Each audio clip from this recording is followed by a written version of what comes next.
introduce myself? Hey, I'm so glad that you're meeting with me today, Dr. Tremmel. In between cases in the cath lab, it's always very exciting to talk to you. A lot of stuff going on. So thank you for meeting with me today. My pleasure. Nice to see you, Josh. Now, you have been at Stanford for a little while. Talk about a little bit about what brought you here to begin with, and really, actually, more importantly, what has kept you here over the years. Oh, yeah. So I did come here quite a while ago. So I came here for fellowship. I was very interested in Stanford because it really offered what I was looking for, which was unusual. So I was interested in preventive cardiology as well as interventional cardiology. And when I went out to interview and I met with my medicine chair at the time, he asked me, what do you plan to do? And I told him I like these two things. And he's like, oh, you shouldn't tell anybody that. He'll think they'll think you don't know what you want to do. But I was actually very clear what I wanted to do. And to me, putting those things together made a lot of sense, right? We try to prevent heart disease, and if we can't, we fix it. And then we try to prevent it again. And so I really was looking for a program that might be able to develop that with me. And it was hard because most people don't tie those two things together. But when I came here to Stanford, they had a wonderful prevention program as well as a wonderful interventional program. And I think, one thing that was so important to me was that Stanford really let me develop into the person I wanted to be and the doctor I wanted to be. And you don't always get that. Sometimes you're kind of told, well, this is what you're going to do. You're kind of pushed this way or that way. And this was really my own creation of the person and the doctor that I wanted to be. And so I think, the big thing is that Stanford really offers us the ability to grow and develop within a very, innovative sort of place, right? Kind of anything goes as long as it seems to be working. So. Yeah, I love that, and anything goes. You've made your own way too. I mean, I look back and just thinking and preparing for this interview, thinking about all the things that you've done at Stanford and innovating in your own way. You started the radial program here. You started the same day PCI. Talk to me a little bit about how you've done that and the advantages that provides to the patients. Yeah, I mean, I think when I finished fellowship and I trained in preventive cardiology as well as interventional cardiology, the question was, how do you now create a career out of that?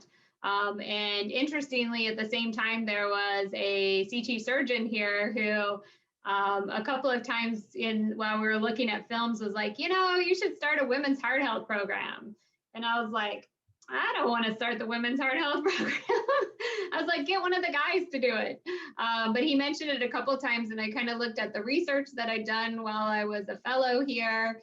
And at the time was writing a K, an NIH Career Development Award, looking at patients who had chest pain but normal coronaries. I learned a lot about physiology from Dr. Fearon, and really wanted to study these patients and was interested in sex differences. And so realized I'd actually been doing a lot of work around women and sex differences, and decided that was actually a really nice way to kind of tie together the prevention and the interventional world. And so, got to do that. And along the way, there have been certain things that I felt like were lacking, and that I really wanted to bring to Stanford and wanted to bring into medicine. So yeah, radials is one. So women have 2 to 3 times the risk of bleeding if we go through the groin compared to men. And that always bothered me. I'm like, how do we fix this, right? It was the biggest sex difference we had in the cath lab. And this was back a long time ago, and I read an article on radials, and I was like, well, now there's the answer, right? And at that time, I actually had to go to New York to learn how to do radial procedures because nobody on the West Coast was doing them. And so hung out for a day, learned how to do radials, and then came back to Stanford and started doing it with my fellows. And over time, I was a second year cardiology general fellow at the time. I remember that time well. Yeah, so hopefully you got to do it, because I remember we started with the Yeah. interventional fellows, and then with Yes. the second years, then the Yeah. first, Yeah. and people were upset because they wanted to do it, and Yeah. and we were kind of slowly building up so Yeah. that everybody was comfortable.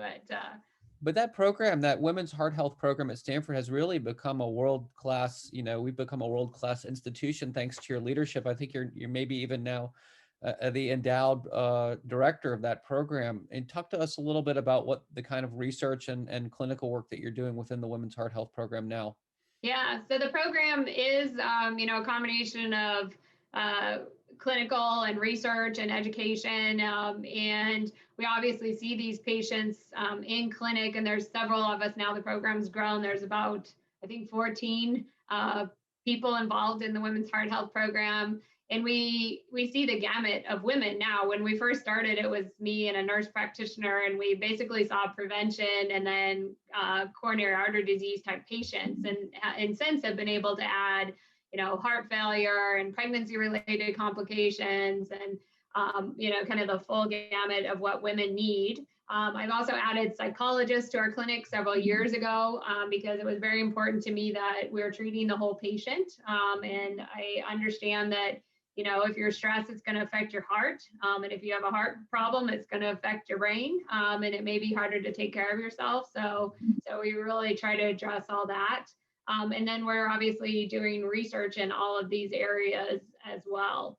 I think, the big focus from my perspective is still the coronary artery disease aspect. And so, I've kept a registry now of patients with chest pain but normal coronaries that we've taken to the cath lab and done vascular function testing on, for over a decade.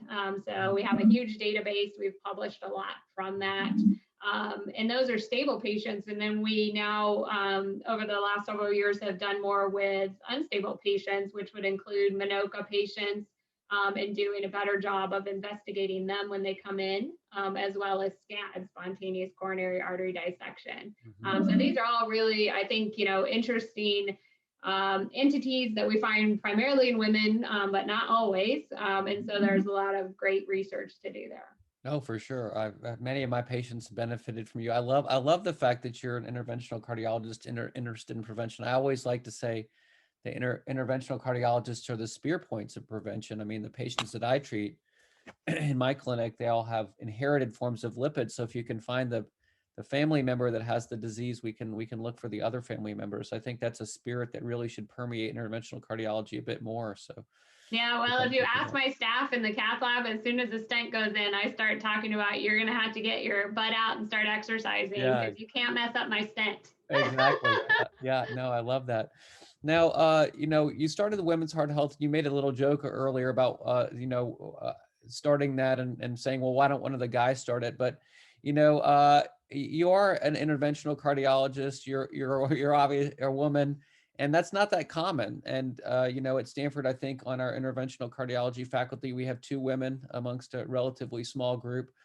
Talk a little bit about that, and how you feel supported, and what progress we're making. Yeah. Well, so the last statistics I saw, 4% of interventional cardiologists are women. So it's lower than EP. It's lower than the vast majority of surgical subspecialties as well. So there are not many of us. So by virtue of there being 2 at Stanford, we actually have a really high percentage of females here. And I think Stanford has actually always done a really nice job of having women fellows, women interventional fellows. And, I've never felt different, from that perspective. And I mean, I think a lot of it comes down to doing what you love. And when I talk with fellows, I tell them, don't hesitate to do what you love, even if there aren't other people that are doing it. I mean, there are people, but sometimes you pave your own way too. You may be Yeah. the only one, and it may be a little harder because of that. But if that's what you love to do, then that's But what I you love need the to do. fact that, there are also people in interventional cardiology, that are women that our future leaders in fellowship can look up to as well, and emulate. I think that's really important. Yeah. That's really important as well. Yeah. So you have a very busy interventional practice. The volume here is high. You work with the general fellows and the interventional fellows every day. Talk a little bit about the interventional cardiology experience here for the general fellow and maybe even for the interventional fellows. Yeah, well, I was a fellow here, so Right. I had a great time. I loved fellowship. So I think, for the general fellows, they certainly get the breadth of everything when they come through, and they get to go to the VA as well, where they get to probably have a little more hands-on because we Yeah. still don't have interventional fellows there. Right. And so it's, very fun to work with our general fellows. And every once in a while, we have one that's turning into an interventional fellow, which is nice to see. At this time, we have 2 interventional fellows that come through.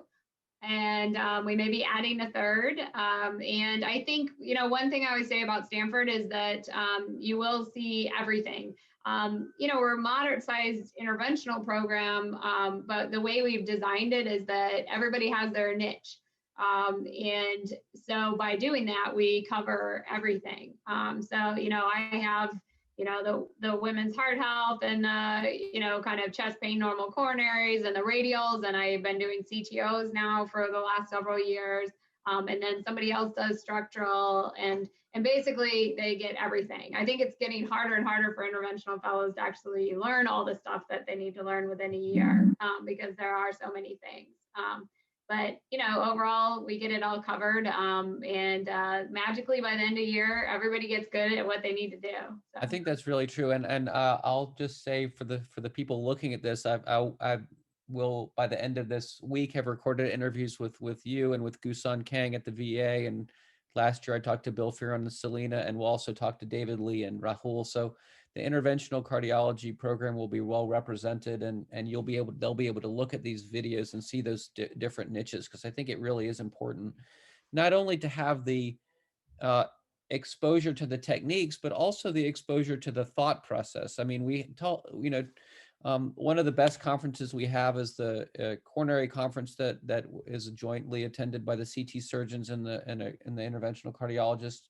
Maybe talk a little bit about the didactic education for the fellows and interventional. Yeah. Well, I will say, this is something else I tell people is, ultimately all of us trained, or almost all of us trained under Dr. Alan Young.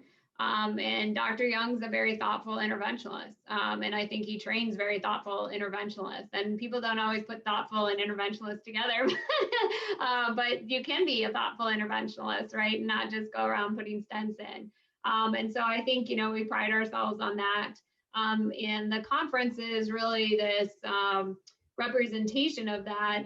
This conference, somebody else talked about this. I mean, it's going on now. I don't know if we're getting close to 50 years. It was started, and it's a wonderful meeting of, CT surgery, and then cardiology, including interventional, prevention, imaging, sometimes EP and heart failure join in as well. And it's really the heart team approach was popular long before people started talking about the heart team approach. And it is wonderful to bring in cases and hear everyone's perspective and really ultimately, hopefully do what's best for the patient by having all those brains put together. Well, I really enjoyed talking to you. Thank you so much. Is there anything else that you want to close with, or other messages for the future leaders that are going to be coming here? You have to follow your heart and follow your dreams. And if Stanford seems like the right place, then that's a good sign. I mean, I think again, it's a wonderful place to kind of spread your wings and become the person that you ultimately want to become. One day you have all you have ahead of you is you have to get up and do kind of the same thing again every day. So you want to make sure you love it. Yeah, I love that. That's a great way to end. Thank you so much for talking to me, Dr. Tremmel, and good luck on your next case. Thank you, Josh.